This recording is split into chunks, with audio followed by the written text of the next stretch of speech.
Give us like a 5-4. For a second, I was thinking everybody's looking at the countdown like, One and go. The point of the countdown is to be smoother coming in.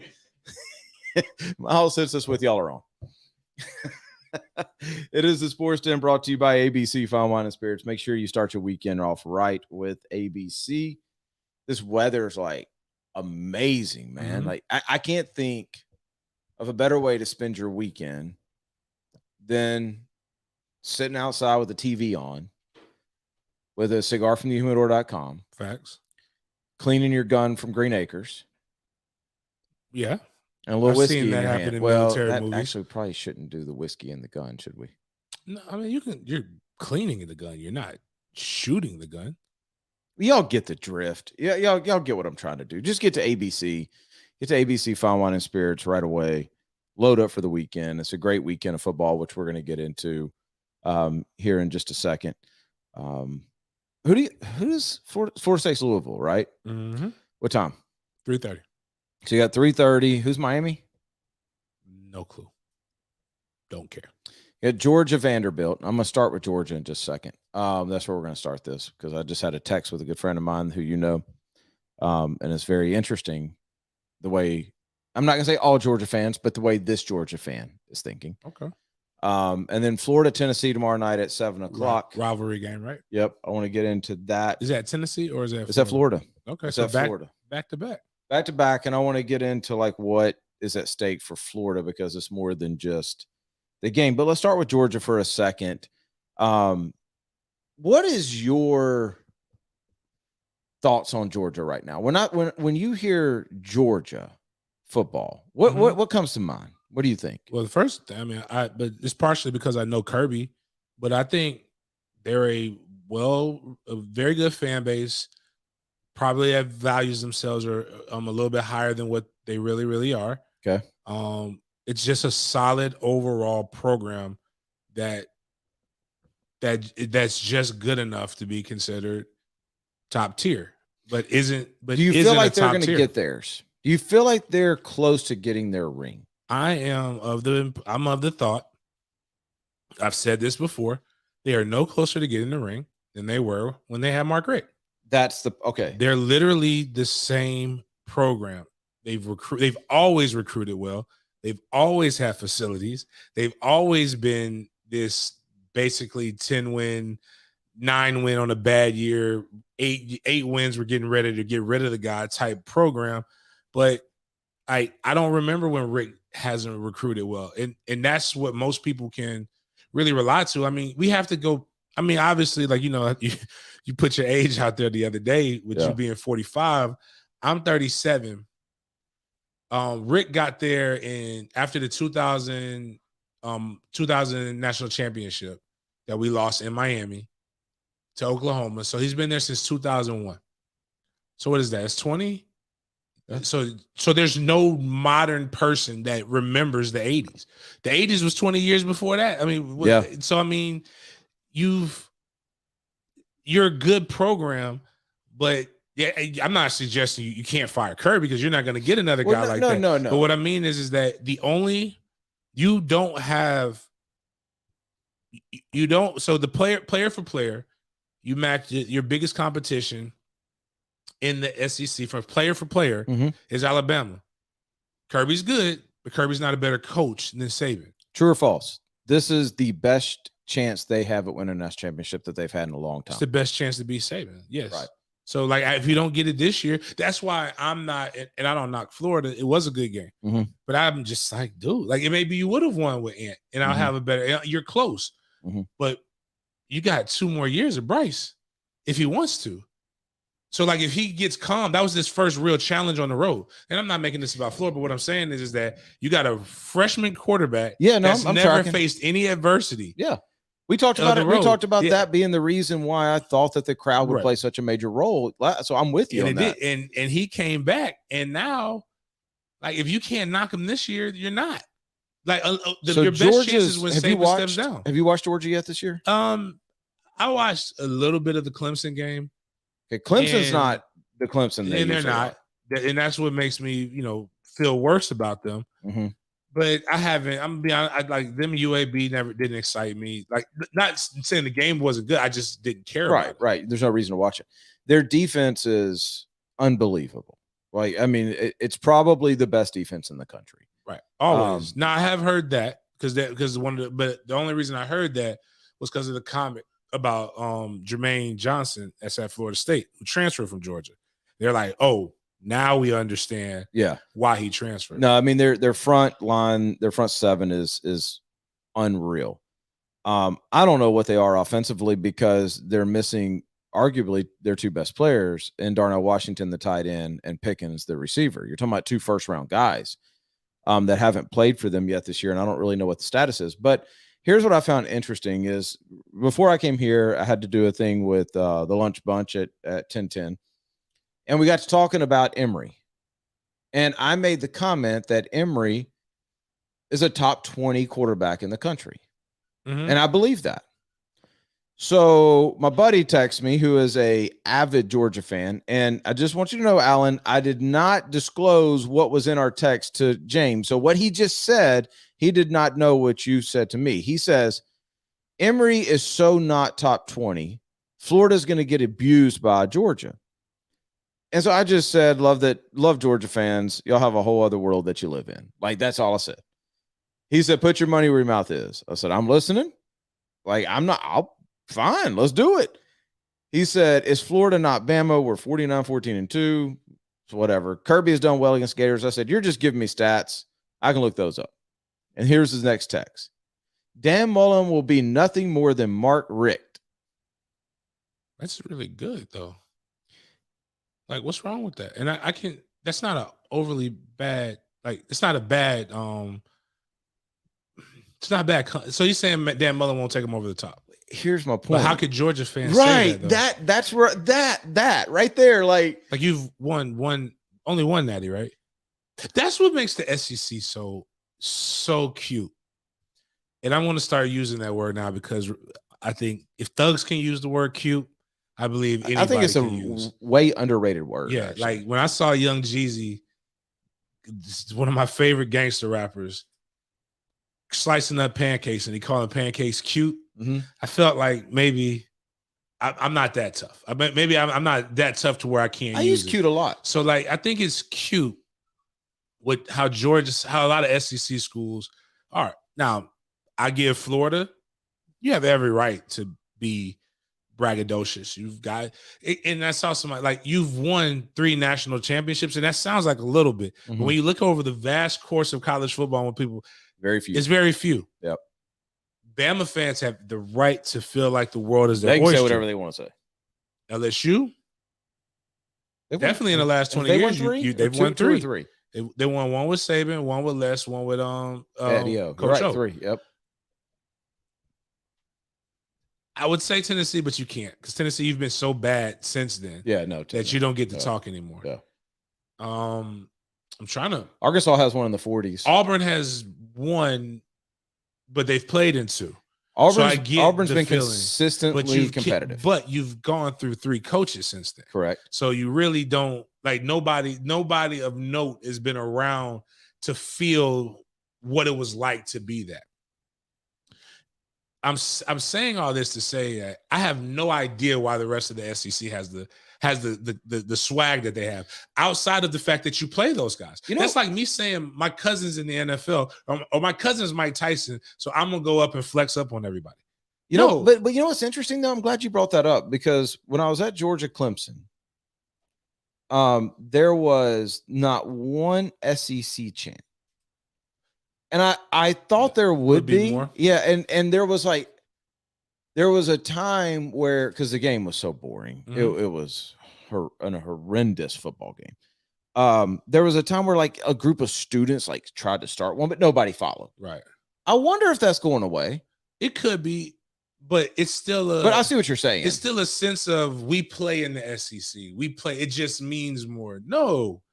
It doesn't mean more to Vanderbilt. Well, SEC people pull for other SEC people. It means more to Alabama. It means more to Florida. And I say that to say it's like Georgia, you're tough and you've been in a national championship game that you choked and lost. Mm-hmm. But I mean, you won one. And Well- again, it's not like, and in a few years, it's going to be like Florida and Florida State. Like, but we got some time.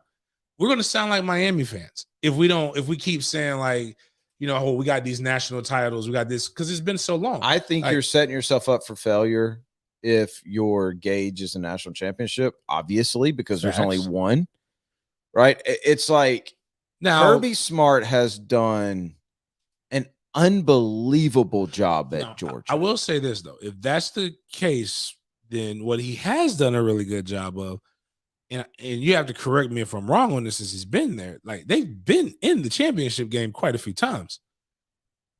Like, Florida was there last year. Oh, SEC championship. SEC championship. Gotcha. That's what I mean. So like, they're competing for it. But the problem is like, okay, how many times can we keep saying that you're a runner-up? And yes, Alabama's the best team in the nation, but like, you should be beating them at this point. Yeah, no, that's what I'm saying. I think if you're a Georgia fan, and Alan just made me think about this.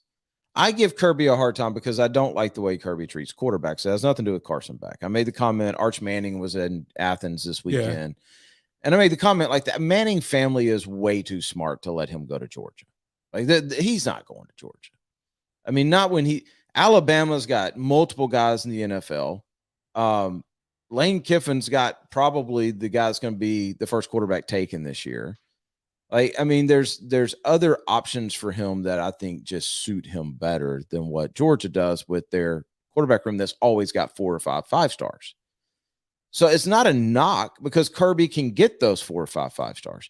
But if you're a lineman, a DB, a running back, any of those positions, and you need to go to Georgia. I said the same thing when I was, I was at I-9 practice on Tuesday. You're telling him go to Georgia? Well, no, I was looking at Trey and I put him at cornerback for the first time. I've never taught him you got to watch the film. Like, I had to ask my friends, like, am I seeing something that, maybe am I being that dad right now? They're like, nah, if he's never learned anything, the way he used his hands and flipped his hips. I'm like, all right, cool.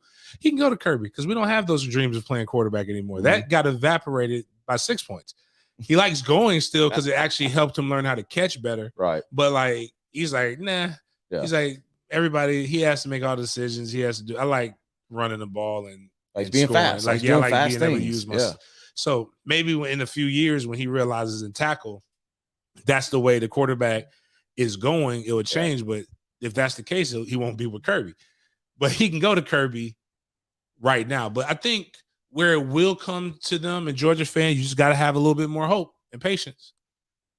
The teams that are going to be consistently winning national championships are going to, in the recruiting battles, are going to be the teams that have consistency at head coach. So when Saban finally retires, if Kirby doesn't make the jump to the NFL, you can kind of not pencil, at least for a few years, unless Dabo takes that job, you can give yourself like some grace to be able to get in there. But Saban's going the way of coaching, like Tom Brady's going the way of quarterback.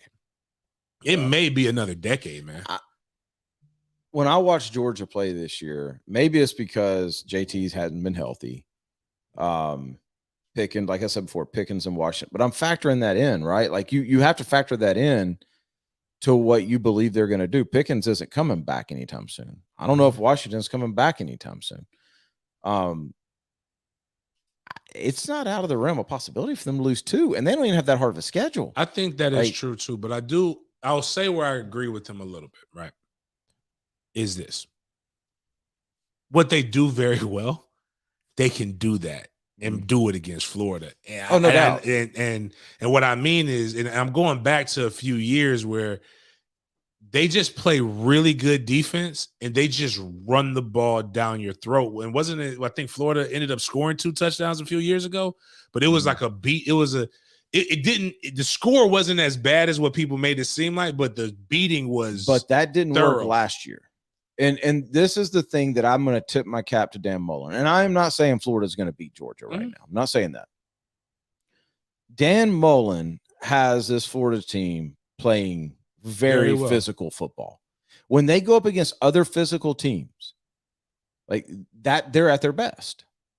And that's why they beat Georgia. And Georgia fans stop with we had Stetson Bennett. That's my point. Like you're when y'all say stuff like that, you're making my point from me. Is there's always been that decision or decisions that's kept you from going to a natty. Yeah. Well, And that's part of who you are. Like I get that. But Dan Mullen right now has Florida trending in a direction that can compete with Alabama and Florida. The only thing that I will say is that the year before last year, it was a beatdown. No, Georgia had like their whole line drafted. They have like, so that was that happens every year at Alabama. Yes, but it's different for Alabama. Like, but I'm saying, but Georgia, like this is so. What I'm saying is why it might not have. And I'm not suggesting that. You won't see me pick Florida to get beat down in almost anything after what I saw with them with Bama. No, I want you to finish up because I'm interested in. I'm just saying. So, senior, junior, sophomore who started as a freshman. They have a redshirt freshman at center. That could be where it goes at. But when you've got where Florida's got good D line, still not senior. I feel like when we look at Georgia every year, that's the case, and that is see, Georgia fans will take that as a slight. Everything I'm saying, except for the quarterback thing, is a compliment to Kirby. It seems like every single year their strength is their O-line. It is. Every single year their strength. Like I remember last year and the year before with LeCount and those guys, like this defense is the best in the country. Every year he's got them ready to go. All I'm saying is I don't see it. I don't see enough creative play calling. I don't see enough firepower right now without Pickens and Washington to be able to run the table. I just including Alabama. This ain't about the Florida game. Yeah. Georgia fans, you're talking about natties. You're not. That's what you're talking about. That's what I'm talking about. I think the keeping it to the rivalry is fine. We're going to beat you guys. You're soft.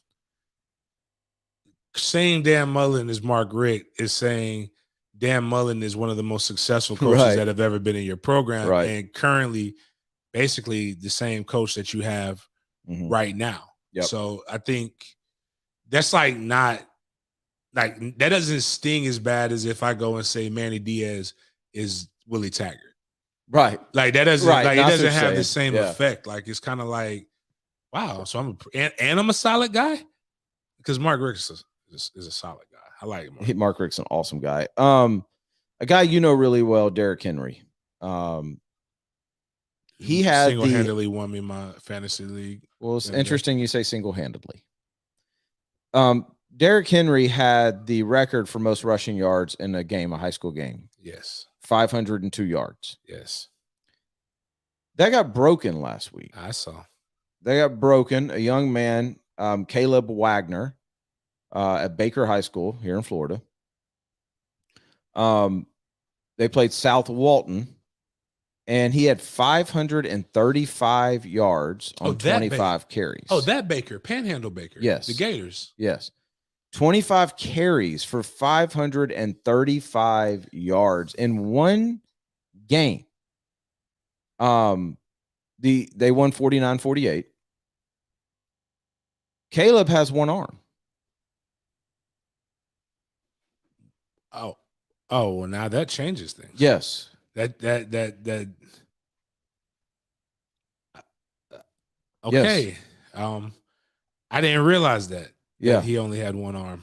Yeah, Caleb has one arm. And he broke Derrick Henry's single game rushing record. Dude, that is amazing. We talk about the basketball player that we referenced so many times with one arm. Who's getting like some legit guys working with him. Yeah.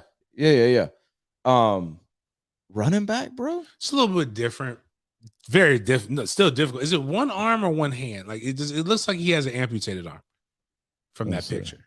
But at best, he has a nub. Yeah, like the nub, you just can't stiff arm guys, and you can't. It should be.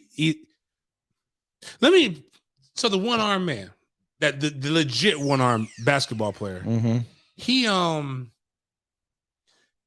going up against kids that do have a chance to have aspirations, it looks like, to go play somewhere. Did you watch the film, though? I'm watching it right now. So this is why I first said, but when you say he has one arm, it makes it better. But at first, I'm like, nah, that's not like Derek's 503 yards. That's like he's running against like little people. Well, I mean, who did Derek break it against? I forgot, but Derek's I guarantee you it wasn't. Derek had 300 against Bowls against tons of teams. Like, so it wasn't like that 500 game was an anomaly. But then when he said one arm, so I'm like, he could still, like, if he breaks, it wasn't like he was breaking I don't think he got touched. He didn't need to stiff arm anybody. No, I'm saying, like, that's really? sort of, listen, say what you want to say about me.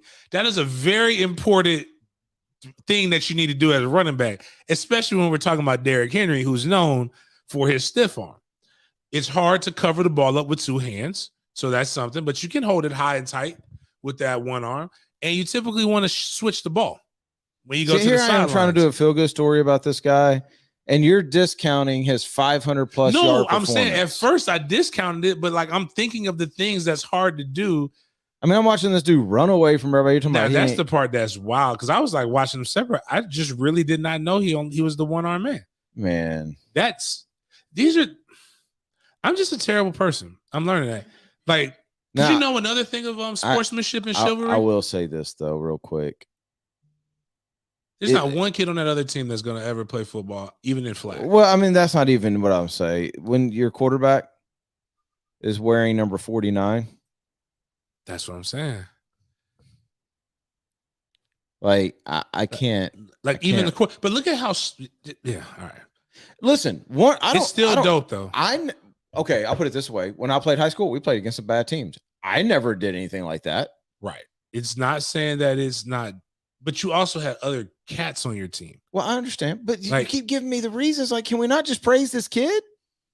Like, can we not just tell Caleb, like, dude, that's a heck of a game. That was a heck of a game. Why you want to discount this kid? I'm not discounting it. You done said he ain't playing nobody, but he ain't got nobody else on his team. He isn't. Those aren't things that aren't true. But what I will say is that go ahead. I wouldn't disown my sons, but they would not like the conversation that would happen when we came home. About what? About like if he had 500 something yards? Like if he had 500, if a one-armed kid had 500 something yards against my sons, I would be like, yo, maybe we need to do something different. Why can't we just give the kid praise? Yeah, praise. Good job. Why you gotta turn this into what you would do with your kid? No, but I'm just thinking about that because when you were saying, I'm like, yo, because it made me think about the one-armed basketball kid who I would just drive to the right. I think he's left-handed too. So I mean, you're taught to do that. And then I'm thinking about, have you seen it in, I think it was in was it Iowa, South Dakota, one of them weird states where nobody really knows what happens in there. And we're not sure. None of us can name 3 cities in those states. There was a young African-American kid and a young kid on the ground. And I guess the kid cramped up. Yeah. And somebody helped him. The kid he was stretching him. Mm-hmm. They were on opposing teams. Mm-hmm. Would not fly in my household. That's why they have athletic trainers. We can go check on the kid after the game. You don't know if they got athletic trainers there. Well, then that's not his job. What is wrong with you? That's not his job. Like during the game, we're competitors. Why can't people help people? Well, you can. There is a time and a place for all of that. Now, after the game, going over there, hey, man, I saw 12 went down. Is 12 okay? Completely acceptable. Man, want that to happen. If you're over there taking your knee and he gets up. This dog's about to drive me crazy, by the way. Yeah, it's all the barking. You clap him up. You hope. If you want to go down there, drop down, do a little prayer. Because and make sure he make sure the prayer, the spirit hits his ankle. Why can't Trey blow somebody up and then help him up? You can. That's different. How? We're getting up, going right to the next play. You're not to administer. He was in the area. He's helping the man stretch. You go walk over to your team, be with your team, get coached up like you should be. And we'll check on them later on. Like, no, this is what's wrong with America. This is what I was talking about Wednesday. Here I am. I'm trying to bring a positive light to a one-armed man rushing for dang near a mile in a game. You gotta crap on that. And then there's a good story about a good Samaritan helping out another guy who's injured. And now you got to crap on that. Wait, I'm not crapping on it. I'm just You saying. just said in both those cases your kids would be disowned. I didn't say they would be disowned. We would have strong. I would respect the one-armed man thing more. I'll shake his hand. I congratulate him more. I would go over and make sure I congratulated the kid for that. I would just tell my kids, like, how you gonna let this person just do this to you? But I would say the same thing if Derrick Henry did that. Well, I was gonna say, if he has 2 arms, what does it matter? No, it's just like it's some things. There's some limitations that a one-armed person does, which make it spectacular. Which is why I said at first when I watched it, all I saw was everybody that seemed to be 5'5". But then when you brought that into the equation, I'm like, yo, that's pretty impressive. Like, and it's Baker, and I know the area, so it's like it's really Podunk country. So this is a really good feel-good story. Y'all play Baker County tonight, right? Yeah, we play Baker. That's why I was about to say, wait a minute. So one-armed kid for Baker County running for 500 something yards. No. I'm terrified. But I was like, oh, Baker. Technically, it is Baker County, but I guess it's whatever. It's just Baker High School. They call it. Yeah. No, I mean, it's like single A ball. It's a small school ball. But you know what, Caleb? Congrats. Good for you, man. Good Don't job. listen to this guy. He's a hater. Good job. I'm not saying that he did good job. No, listen, you broke a record. Nobody can take that away from you, no matter what the situation is. And Derrick Henry called to congratulate him. You going to talk crap about Derrick? No, because that's what Derrick should do. Okay. The Florida School for Deaf and Blind, or whoever it is that you played, man. You guys, your coach. I don't do this anymore. Your coach. But no.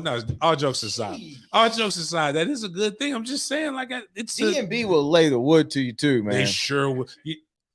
Can I tell the story? You can, because I got a story. Not too. about the football team, because we never played the football. We played team. the football team. But they were in our district with track. They had some cats. Mm-hmm. So we're in there. We're at like one of the track. They host the track meet. So we go out there, and they got a kid who's taking our guys lunch in the 400. And hold on a second. Miles, can you do me a favor? Can you pick that cage up and put it in the room to the right, please? And so he's taking our lunch in the 400. And I was cool with that until, because he was deaf. He wasn't blind, obviously. Right. But he came over and he started talking trash. Yep. And, because they can't hear, but it's different. I'm like, I know he didn't say what I just thought he said. And so I was like, hey, man, listen, y'all, ain't nothing wrong with y'all. Y'all need to go out here and start winning these things. So we had to crush him in the 4x4 because of that. But this kid was actually really good. But he was talking major smack. We played him in football, and we had the issue of they hit to the echo over the whistle. They play football the way it's meant to be played. About 5 seconds after the whistle blows, you're getting blasted walking back to the huddle. So I used to think it was a joke that people actually played the Florida Deaf and the Blind School. Right. I was like, I didn't. We should do something because I heard about them. We should actually go do something on that. With mine, I think the school is it's really nice. I like that part of St. Augustine. Ray Charles went there. Did he? Mm-hmm. I didn't know that. Because it's not just a high school. It's like where it's a school where you. No, seriously, we should go do like a story on what on their athletics program. With the drum that they beat, like it's kind of cool. But then it's again. Like, I wouldn't even want to be in a position because it's a lose-lose.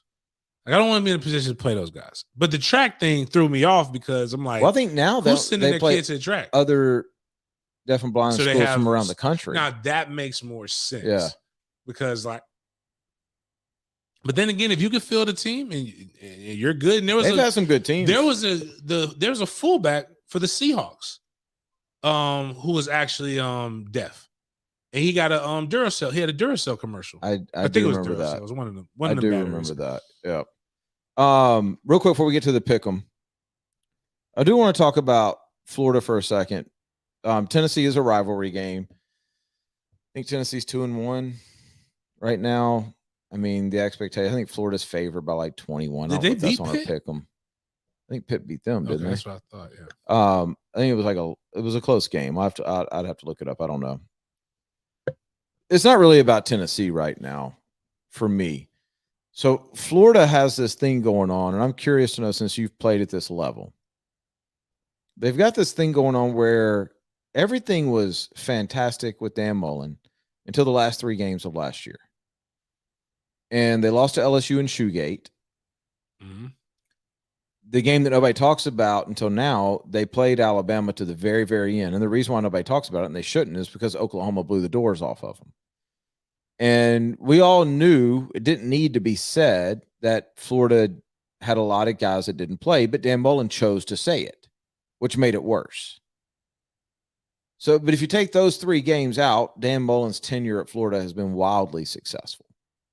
Now you come off of a game, and I want people to understand something on this. You're not copping out if you claim a moral victory. Okay. People are like, moral victories aren't a thing. Yes, they are. Okay. They are a thing. They absolutely are a thing. Stop trying to be macho man. That Georgia AD said that there's no such thing. Okay. Well, really? Anyway, it is a moral victory when you're down 21-3 to Alabama and you come back and put it this way. When I turned that game off, I was not mad. I was like, oh, well, Florida had a chance. That would have been awesome. But it's not like I was, oh gosh. It was a measuring stick. It was Alabama. It was a measuring stick. You came out of that game with more confidence as a program and as a fan base than what you went into that game with. And if you say you didn't, you're lying.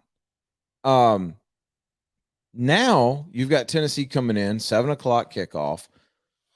There were writers from Alabama, from all over the country. There were recruits saying that they've never heard anything like that crowd last week.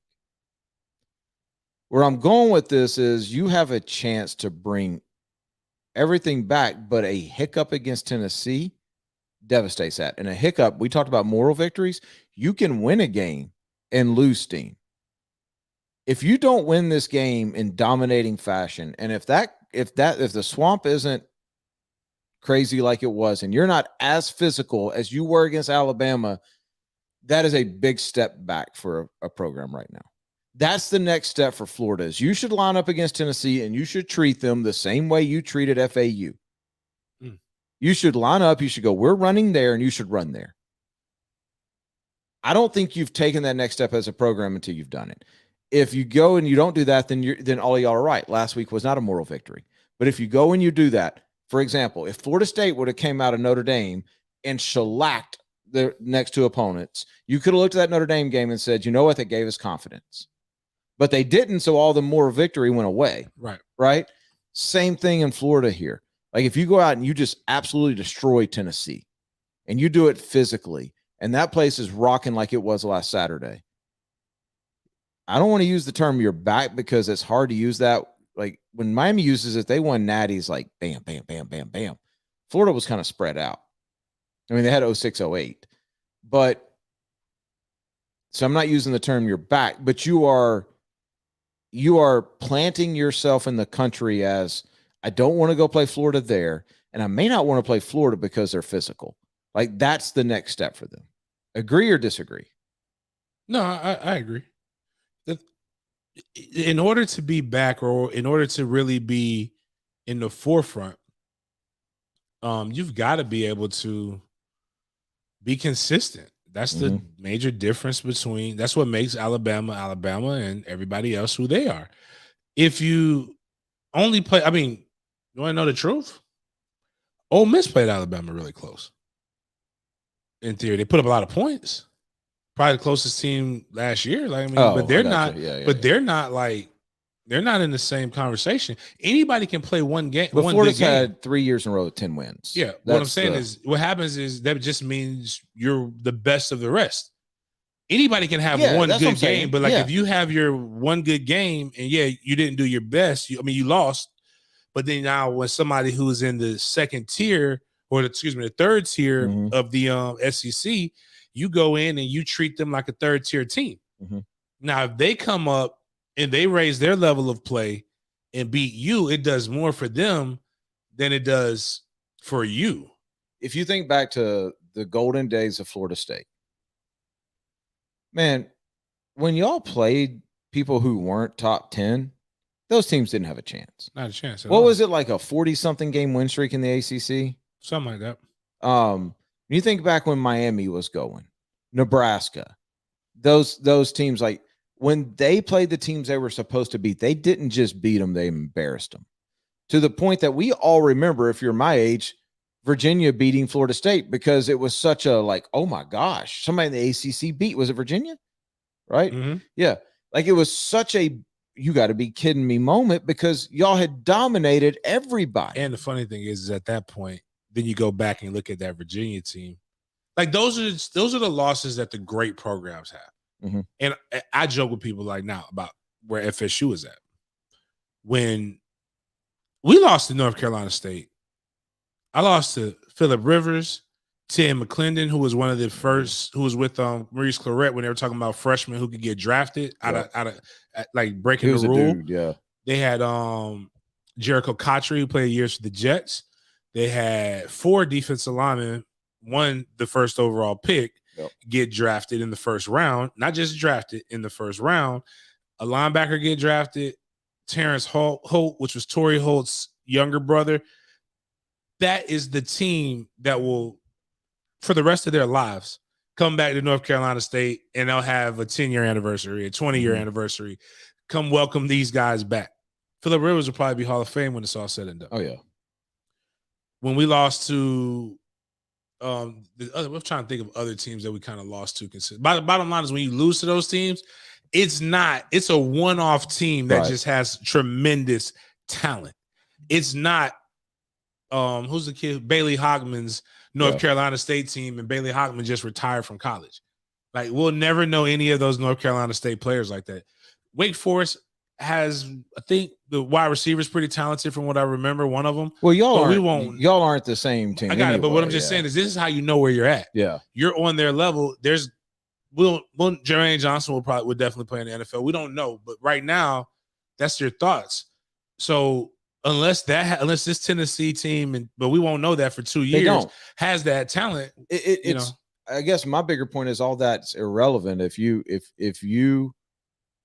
as a programmer where you think you are and you say you're a top 5 to 7 program, then you have to dominate the teams you're supposed to beat. You cannot have the occasional slip up. You should have, your games should be Alabama and Georgia this year. And even though Kentucky's pretty good, you should walk into Kentucky with this confidence that, okay, yeah, y'all are good, which means y'all are going to keep it within 20 of us. That's where the elite teams are, right? Like, that's the next step for the University of Florida, and why I'm in any way, shape, or form intrigued by this game tomorrow night. Otherwise, you know this about me, I don't really watch football like that. So otherwise, if I don't have a reason to watch it, I ain't watching it. I'll watch the first little bit just to see if Florida's who I think they are, and that's the only reason why I'm watching it. I don't know if Anthony's playing. Have no idea. I hope not. I hope they don't play him tomorrow night. I hope they give him another week. But that's what should happen in Gainesville tomorrow night. Notre Dame, Wisconsin tomorrow. Big game. We're going to get, I'm sure that's on our pick 'em. You want to just get to that now? Let's just get to the pick 'em. Yeah, because I'm sure I haven't even looked to see who's on there. Have you? No. This will be my first time looking at it. Yeah, me too. Got the Green Acres. Me too. College football pick 'em brought to you by Green Acres every single week. Green Acres is where you need to go for all of your hunting and fishing needs. It is a mega store of Second Amendment bliss. You need to go out there. What's the deals they got going on right now? $699 AR-15. They have $299 Taurus 9mm. We also are having a concealed class, October 12th. I love that you're doing that. I saw that. I meant to say that the other day. I will get. When is it? October 12th, 11 a.m. Okay. Not 11 p.m. What day of the week 11 is that? a.m. That's a Tuesday. Okay. So we're going to come in and out in an hour. You don't have to be holding. They have, actually, it doesn't matter if you are or not. We use the gun that they provide because that's what gets us out of there pretty quick, because he doesn't have to see everybody clear and check a weapon. So it's over off of Normandy Boulevard. Go to Green. You can go on our sportsden page, look at events, click the calendar, click that if you want to come, We're going to shut it down. We're only going to take some. How much is it? It's $50. There you go. $49.95. So $50. Give them the 5 cent, and we will. If that goes well, I'll probably just put a date once a month where we go. So then you can go see all the guns. And for the people who are the heavy shooters, go buy whatever hell gun you want to, or buy the guns that they if tell I'm in us to town, tell. I'm going to do that one. So, ESPN is where we do our college football pick'ems. You can join us. You just go to ESPN, search for the sportsden group, join the group. Last week I went 6-4. Nice. I am 10-10 for the year. Where are you at? I am not that. I'm 10-20. I had the first. You started a week early, yeah. What'd you go last week? Do you know, or no? I don't know. I have to click on it. Wasn't good if you're 10-20. No, it wasn't. No point. Okay, no need to harp on it then. Yeah. So there's 10 games every single week that we pick against the spread. You can pick along with us. There's quite a few people in this group right now. It says I'm in 4th place. I like it. Oh, I'm in 4th place, but all the people ahead of me played week 1. Well, no, that's not true. No, Blake. It was just me and Blake week 1. Yeah. Well, there's another one too that's 14-16. That's 30 games. Oh, maybe they were in another pick'em. Yeah. And they decided to come join ours too. I don't know. 18-12, 30 games, right? Yeah. See, you people. Anyway, let's start with the first game. The first game is Notre Dame, Wisconsin. Wisconsin is favored by 5.5. It is at Wisconsin. Wisconsin is 18th ranked. Notre Dame is the 12th ranked team in America.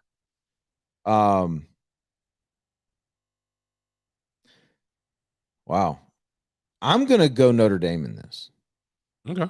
And the reason I'm going to go Notre Dame is Notre Dame had a lot of turnover from last year, including the winningest quarterback in their history. Right? You don't become the winningest quarterback in the history of a storied program without being like that team's leader. You know what I mean? When you leave, that's felt. Right? So I think for a large part, Notre Dame has been trying to find its way. I think they find it. I think Brian Kelly is a really good coach. I think athletically, they're probably on par with Wisconsin. I don't think one team's athletically better than the other. Notre Dame's got a lot of questions that they want to answer. So I'm going to go Notre Dame since they get 5.5 points in this. Man, that's the one part, because I don't think Wisconsin is built to like beat a team by like 2 or 3 scores. That's equally. They're just a physical team, and I'm gonna go to the only game that the 2 games they've been challenged with Tulsa and Florida State. Physically, they got beat up on the ground. Wisconsin actually does this very well. That's a good point. So that's the only reason that I'll pick them pick Wisconsin with the 5.5, but it's more of me saying I believe Wisconsin will win the game. So you're picking Wisconsin? I'm picking Wisconsin. Okay. Texas Tech and Texas. Texas is a 9.5 point favorite. It's at home. Texas got drugged by Arkansas. Mm-hmm. I don't know, but I'm sure Arkansas is going to be in this as well. They are in a second. They are. I think Arkansas is an underrated team. I've said that since week 1. I love Sam Pittman.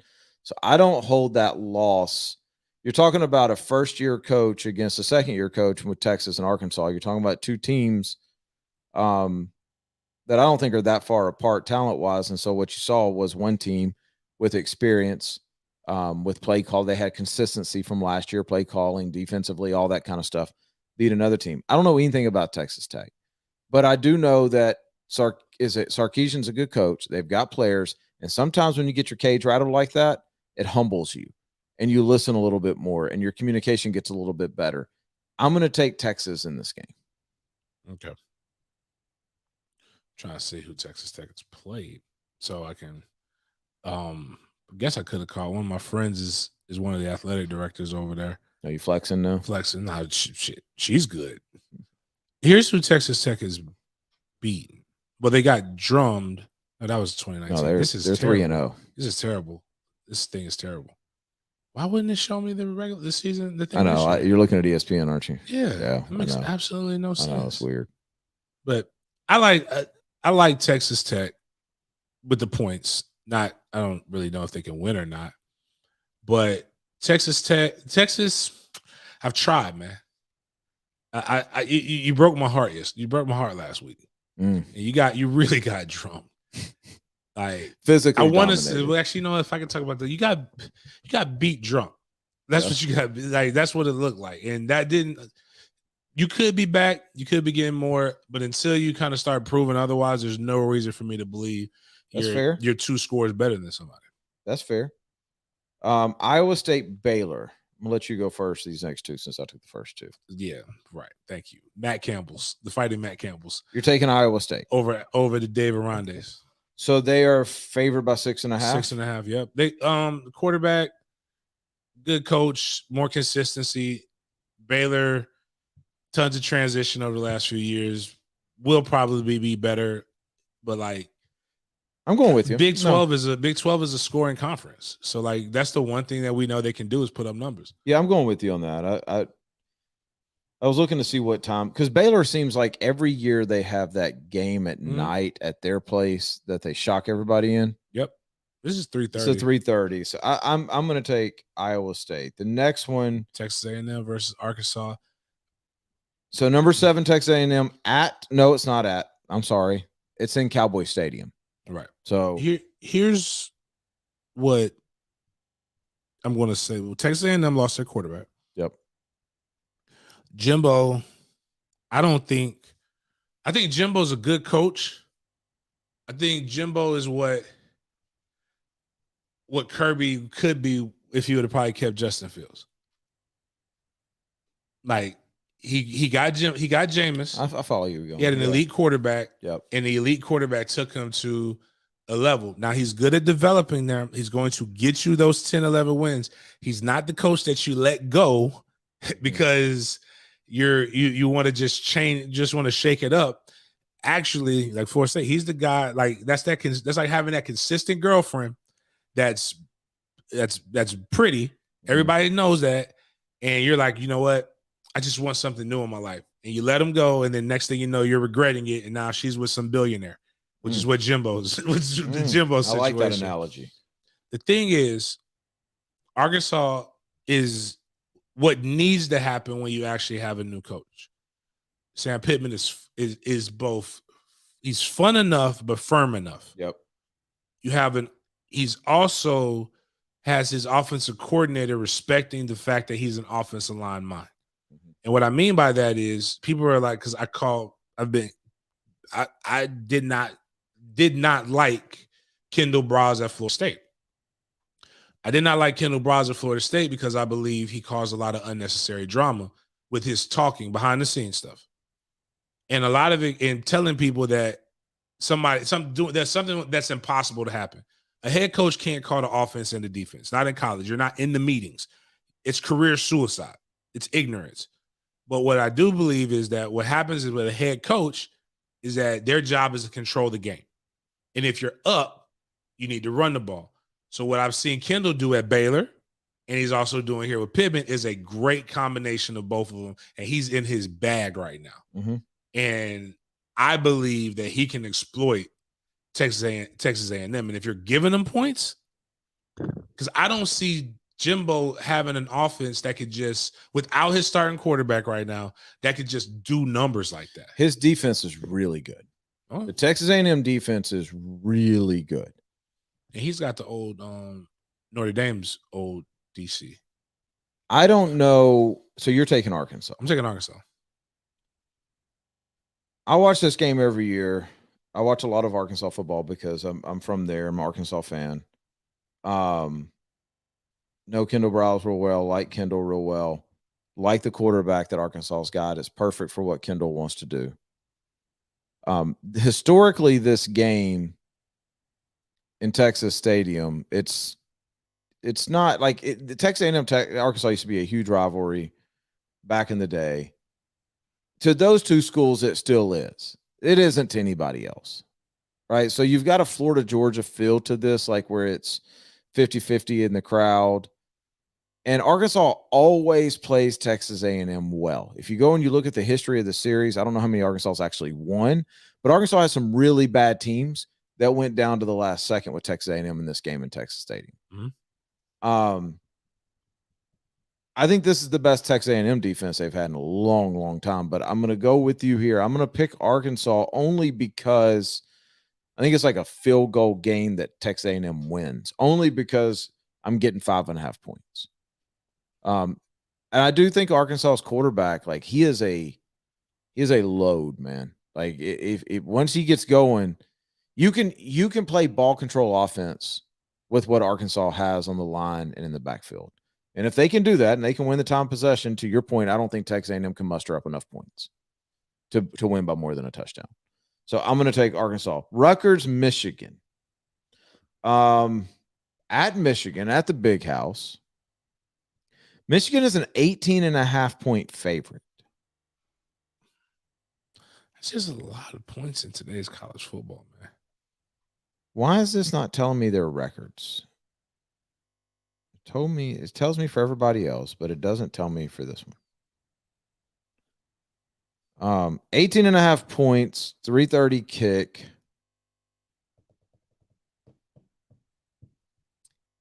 Shiano doesn't get beat like that, does he?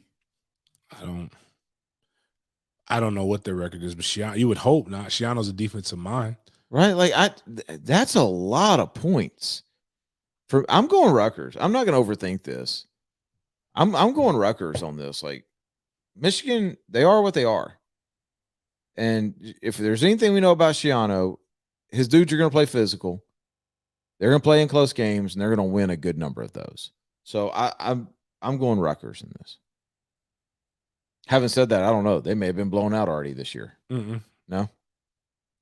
They're undefeated. Why is this an 18.5 point spread? Because they beat Temple, Syracuse, and Delaware.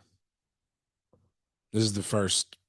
Okay. And they've got a huge – wow, this is terrible for them scheduling-wise. I mean, even though Ohio State's quarterback doesn't seem like he can throw it directly he's hurt to somebody. Right now. But Michigan, Ohio State, and Michigan State are the next 3 games. But I picked Michigan. You think they'll cover? I just think Harbaugh, if he can't do it this year, I'm sure people have said that before, but this is the year to do it. And he's got to he can't just go and kind of win the Big Ten. He's got to win it convincingly. Yeah. So that's the reason why. Memphis versus the Roadrunners of University of Texas San Antonio.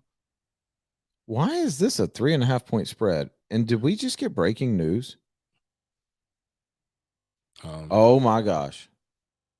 It ain't Fire Manny. No. Oh, bigger. Do you know who's singing the national anthem at the Jags game? Man, if you tell me that though, just because this is the game, I'm thinking about going to this game. I'm thinking about going.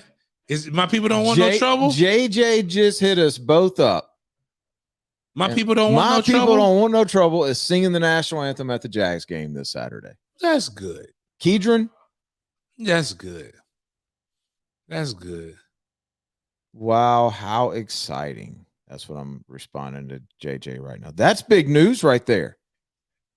That's big news. Texas, San Antonio, Memphis. I'm picking Memphis because I don't know anything about Texas, San Antonio. We'll keep it moving, right? I mean, that's fair. Mm-hmm. UCLA, Stanford. UCLA favored by 3.5 over Stanford. UCLA, man, they're pretty good this year. The quarterback's a good player. They bring everything back. Chip Kelly. You can say what you want to, but everywhere he goes, he has a couple years where he lights it up. They're up to number 24 ranked in the country right now. I'm going UCLA to cover in this one. I picked them. So that's Stanford. Kansas State, Oklahoma State. Kansas State is 25th? I didn't realize that. Good for them, man. It's 20 years ago. This week. Yes. I'm a man. No, not 20. Was it 20 or 10? He's not 60 now. 10 years ago. My bad, 10 years ago. Was it 10? It couldn't have been 20. Mike Gundy is not 60. There's no way. You never. It's just the mullet gives him some years. If that man is 60 and it's the mullet, Nah, I'm you're growing right. one tomorrow. Well, it'd I'm take a me a man. little while. I'm 40. I'm trying to figure out when it happened. That's what I was. All you got to speaking. do is go to his Wikipedia and it tells you his age. No, I know how old he is, but I'm trying to remember. It was 14 years. No, 16 years ago. No, 14. My bad. I'm reading it right. He's here. 54. 14 years ago, 2 days ago. That I'm a man. Good for you, Mike Gundy. 54, and he's been there that long. Wow. See, that's the way you do it, man. What do you think he's making there? Three and a half, probably, 4? Probably making more than that. Mike Gundy. He's got no worries. Like, there's no expectations. They're not used to winning. Telling you, college coaches, y'all don't want to. And he's been on the short list for a lot of jobs. 4.25. Man, this man is living his best life over there. Don't have to worry about a thing. He's got a billionaire trust fund over there. Like this is the way, college coaches. It's not jumping to FSU or to one of those programs. It's you stay where you're at, where the expectations are good and you're good at. He's accepted pay cuts. I mean, he's still making 4.25. I'm going him just because we're talking about him. I don't know anything about Kansas State, but I'm going with Oregon State in this game, or Oklahoma State in this game over Kansas State. Who you going with? I got Oklahoma State. 7:30. West Virginia at Oklahoma. Somehow, Oklahoma is a 16.5-point favorite. Watch this be the game that it all clicks. Yeah. But I gotta go. I'm gonna go with West Virginia. I'm with you. There's a guy at Oklahoma named Caleb Williams who's the backup quarterback. And if he was starting, and I like Spencer Rattler. As Caleb Williams was the top prospect last year. This dude is legit. Trains with Will, and he is so stinking good. I can't wait to watch him play. And then they've got the Malachi kid from Oklahoma committed there too for next year. Talk about quarterback university. It's Oklahoma and anything close. Our last game is Oregon State traveling to USC. Both teams are 2-1. USC a 12.5-point favorite at home in a 7:30 kick at the Coliseum. In honor of my man Jake Luton, I'm believing in Oregon State without knowing anything about any. I just know USC fired a coach. That's all I know. I just know I don't trust anything with USC. And so I'm going to go with the fighting Jake Lutons, and I am going to take Oregon State in this one. Where are you going? I want Oregon State. All right. Well, there we go. We got it. Real quick before we wrap up, we got to at least. What is the spread for the Jags game? Do we know? Jaguars. We're playing Cardinals. Line. Like before I even look it up, what would you think it is? 3.5. What? It's because damn near every pro game is that, but I got it now though. What is it? 7.5. I was about to say. It's still not. I mean, it's not that. It's not what people would. It's not what you would think automatically. Like if you asked me before how many points are the Jags going to lose by, I would say about 2 scores. I mean, I feel silly asking this question because it's a stupid question in the NFL. The Jags have a chance in this. They do, right? Every team has a chance in the NFL. Yeah.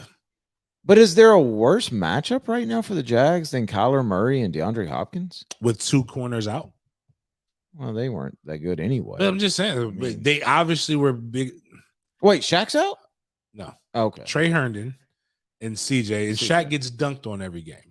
And what does D-Hop do better than almost anybody? Dunk on cats. So, like, it's just not. But these are the games when you think that, this is when you think, oh, yeah, they're definitely getting blown out. That they rally around. After kind of going back and looking at Trevor, and I guess, hearing about it too, Trevor's problem is he's trying to be what people, and I'm not sure, I don't know if this is being told to him. if it's in his head, or I was brought here because Gardner was a check down shorty. So I got to push it deep as opposed to taking it.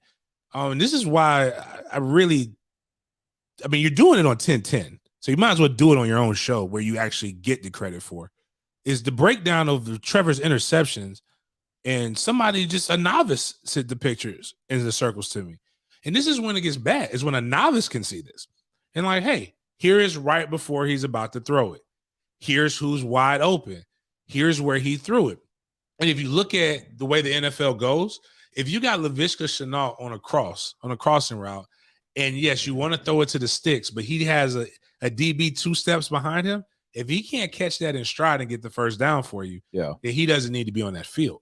Like, it's certain things where you throw a guy open and allow them to use their momentum to be able to get it. So, like, maybe this is the game where they do it. Or if I'm smart and I see that this is his problem, but you kind of run the risk, is I'm really just going to keep making them do that throw. Well, one, teams are playing him much differently than they play Gardner. Right. Much differently. Like Gardner, it was, let's just keep everything in front of us. And it wasn't just Gardner, it was the receivers. Teams believed that if the Jags receiver caught it at 4 yards, that they could tackle him at 6. Fair. That they weren't going to shake anybody or anything like that. When you look at teams and you go, well, why don't everybody play that? Because if you go one-on-one with D-Hop and you give him a free catch, he's going to embarrass you. I also think you got to make the catch hard. Here's the other reason you play like that. For the same reason you try to play Russell Wilson like that, is when you have a quarterback that does scramble ball is a lot more terrifying. Yes. And if you're playing man or you're playing up, you're running the risk of allowing somebody to get behind you. And if that guy has the arm strength to beat you, that's a big play. Where I think Trevor is right now, and the more I've thought about it this week, the more I've watched, I still haven't watched the 22, but I watched the TV copy again. It just, everything seems so clunky with the Jags right now. And I don't mean like I keep using the term pace. When you were at Florida State and y'all were going, there was a pace that you went to the huddle, you got out of the huddle, you got to the line. There was no thinking involved. There was a solid pace or rhythm that you got into, right? Didn't matter if it was run, pass, whatever it was. When you watch teams like Kansas City and you watch teams like Tom Brady and the Bucks and you watch these guys, when I say pace, I don't mean like a hurry up. I just mean there's a flow, right? Like they come out of the huddle with a purpose. And then ball snapped and the game looks super fast. Like it's bang, bang, plays over, right? And so it's that 7-yard completion, tap out of bounds. Let's get to the next one. You don't see that with Jacksonville. And we talked about this the first preseason game. The very first preseason game, we talked about this. It's like they're calling plays that they think will work. And it's like they're tagging something, and that's where we want Trevor to go or something like that. And so when you watch the film and you see, this guy's open over here, the first thing I do when I see that is I look at the quarterback's feet, because the quarterback's feet will tell you where his first progression was. If he's quick feet, if it's a quick one or something like that, then his first progression was short. If it's a lengthy punch step or it's a lengthy drop, then his first progression, he's been taught to hold on to a little bit longer before he gets to a second. I don't think Trevor has found his rhythm in the NFL with his feet yet. I think Trevor's really good in the pocket right now, but it's not one of these things where, okay, I got a flood concept to the right. Here's what the defense shows me. I'm going to go punch one here. And if it's not there, I'm going to reset to the smash or whatever, right? I think Trevor's still trying to figure that out. And so I think sometimes he gets stuck to where his feet don't allow him to go to that short route. And so he has to go deep, right? That short route in the NFL, that guy's running out of bounds. Right. Like he's so fast. I think the Jags start to find some of that. I think there's too much experience on the offensive side of the ball with Schottenheimer and Bevel. Trevor's too good and he's too smart to continue to be clunky like this. I think at some point they're going to go, okay, James Robinson, we got to give it to you 25 times. I think it's this week. And I think they almost have to, because they're finally playing a team that's got a quarterback that if you let him have the ball, he's going to embarrass you. So they're going to have to play ball control, meaning they're going to have to hit the short routes. They're going to have to hand it off. They didn't have to the other 2 weeks because the two quarterbacks weren't that great. True. I don't think the Jags win, but I think it's a really good game. And I think we come out of this and we go, okay, that's what the offense can be. I think Marvin Jones, I've shown you video of this. Marvin Jones is so great getting his head around coming out of the break and the ball's there. Like, so good at it. LaVisca needs to be in space. Why are you throwing to LaVisca on a deep crossing route with 4 people around? That's not what LaVisca is. LaVisca is a key screen, let him run over somebody guy. Why are you running the fake draw, jet sweep, swing pass 10 yards behind the line of scrimmage on shortened hashes when you haven't ran the run that you did the play action off of? Yeah. Like you said, it's a difference between setting things up and then just calling plays. And there's also a difference between knowing something's going to work and thinking something's going to work. Why? What I always say, this is why I've said the Jags haven't had a number 1 wide receiver since we've been doing radio, is because even A-Rob, yep. There's going to be 3 times this game coming up, and watch it. Maybe I'm wrong, but at least once where D-Hop will get open. Oh yeah, no doubt. And the coordinator in D-Hop knows that he's going to get ran. He got schemed open. That's the difference. Like, they've set it up. They've shown enough things. He knows he's getting the ball. Kyler knows he's getting the ball, and it's going to be ran to perfection. And then there's going to be another 3 times where Kyler goes 1, 2, 3, and automatically back to D-Hop because he knows he found green or he's going to get to green. Mm-hmm. And he's probably scrambling, and you can't get to him. Can't do anything with it. I mean, if I knew more about, clinical crash course, Taven Bryan, and and if Josh Allen, who has a sack. The funny thing is, actually, all jokes aside, besides two of those 3 guys not being very good, the Jags statistically aren't bad, and that's the weird part. Like, they've been releasing some of the stuff. Their record should probably be better than what it is based upon where they rank in the NFL in a lot of these categories. Bro, if you go back and you watch the game, the offensive line's not bad. Yeah, like, that's what people are like, oh, they should give him more time. Yeah, I mean, yeah, you would love to have 20 seconds back there and knit a sweater. But the reality is the ball should be at the end of your drop, you should have an idea where the ball's going. Yes. And yes, there are freak athletes back there, but if a guy can get to the quarterback in 2.5 to 3 seconds, you don't even have to have a line there blocking. Like, that's tough to do, just getting out of your stance and getting to the quarterback at full pads. So in theory, if the quarterback drops back, knows where he's going, they shouldn't have time to touch him. So I think it comes together this week. I don't think it results in a victory, but I do think it looks better. And I do think you get a chance to see you get to see Trevor flex a little bit more. I think he gets into a rhythm.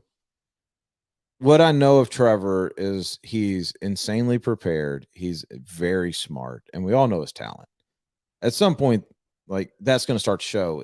I think he's going to throw a lot of interceptions this year because he takes risk. We talked about that before he's even drafted here. Like, that's what you love about him, is he's going to take some shots, and he's going to get away with it a lot of times because he's so talented with his arm that he can do that. I think he does have. I think I always laugh about the Peyton Manning comparables when they compare whoever to Peyton Manning. Go, well, Peyton Manning's first year, and they're comparing guys who didn't have any of Peyton's talent. I think it is a fair comparable here. I think this is a guy who is smart like Peyton, not as smart as Peyton because nobody's ever played that game like Peyton, but smart like Peyton with a little more arm talent than what Peyton had. Didn't have the weapons around him. But I think that is a fair comparable, and I do think you've got a season coming up where Trevor throws north of 17 or 18 interceptions. I think that happens. So I am intrigued by this game. I love to watch Kyler Murray. I'm excited to watch this game. If Kyler Murray is on TV, I watch it. he's just fun to watch, regardless of who you're pulling for. So I think it's a good game. I don't know that the Jags even cover. I'm with you, but I just think that we come on here in the instant reaction show and it's not doom and gloom this week. That's it. Okay. You got anything else? No. If y'all are at Baker County, 7:30 kick. 7. Y'all bringing it this week, or y'all gonna? I tried to tell you about Bartram's defense last week. You didn't want to hear it. I mean, you didn't want to hear nothing. Yes, I'll tell you. I could tell you more about that off air, but yeah. Well, I mean, I'm a results guy, James. I just saw the score. Yeah, at the end of the day, you know what I'm saying? At the end of the day, they did what they're supposed to. The biggest here's the props. The best thing about Bartram Trail is their offensive line. Yeah, always. That's amazing. Like I've never. It's the most overlooked thing about them every year. I was sitting here looking. I was like, man, their running back is slow. He is not hitting the hole at all. And I was right. The thing is that the offensive line that carried our D line 5 yards down the field. Letterly's legit though. I like him. Like he's just a ball player. Dude, I mean, he's a baller. I'm saying yes. What do you want me to say? I'm saying yes. Now this is where I won't. I'll talk bad about a one-arm kid Bartram that I St. don't Augustine know. plays tonight, by the way. It's gonna be a good game. And that's always like if you want to go out and watch a high school football game and you just want a good atmosphere, I don't even know where the game's at because it's irrelevant. Either one of them. Like of all the games I coached in, that was the best atmosphere year in and year out. Better get there early. Let me give one more props to Daryl Sutherland, aka James Franklin. Why don't we do it the other way? James Franklin, aka Daryl Sutherland. One, consistency. Mm-hmm. It's been there forever. I have never seen, outside of a pro team, as many assistant coaches. I know, right? As they have. Yep. And it's really and they've been there forever. Right. And they have a good friend of mine, Mario Stevens, who goes over there, he coaches one position. Yep. And I'm like, very specific. Yeah. I'm like, I don't even know how that works. Like, how do you coach one? I'm like, how do you get in it? It works. But I think he's got 3 former head coaches on the staff. I believe it. Like what they're able to do and what they're able to get with the amount of talent they have is really, really good. If you're a high school coach and you're listening to our show and you're from out of the area or you're in the area and you really want to learn what it takes to have a very good, consistent program year in and year out and how to have longevity, even if you can't have 30 assistant coaches, it's still Daryl Sutherland is probably one of the best guys that you can go. I'll put it this way. Our quarterback trainers, when the season's over and playoffs come around, so the only reason why we wait is we don't want to be seen going to practices if we've got 2 quarterbacks playing each other, right? We always go to Bartram practices for the organizational aspect of and you can do that when you have 30 coaches and 3 fields and 200 kids. But St. Johns County in general has a lot of kids. Like they're very impressive. One thing I've seen. By the way, congrats to Creekside. 5-0. That's where they are this season. 4-0, 5-0, something. They beat Childs last night. Okay. Yeah, they've got 2. Creekside has 2 JV teams. Yep. Ponte Vedra has 2 JV teams, and this is like now I see why the schools are starting to split up. But you see, like what Nice is doing now with Bartram, like St. Aug. Oh, it's just St. Johns County's legit right now, man. It's where it's at. But go out, enjoy some high school football. Beautiful weather tonight. Go support. I don't know what it costs to get in the game. $8. Sure. So, something like that. I don't know. Go support high school football. There's games all over town. We'll be back on Sunday immediately following the game for the instant reaction show right here. Tell your friends, share the SoundCloud, share the YouTube, the Twitter, Facebook, whatever it is, whatever you're watching us. Tell your friends if you like it. We'll talk to you Sunday. Have a good weekend.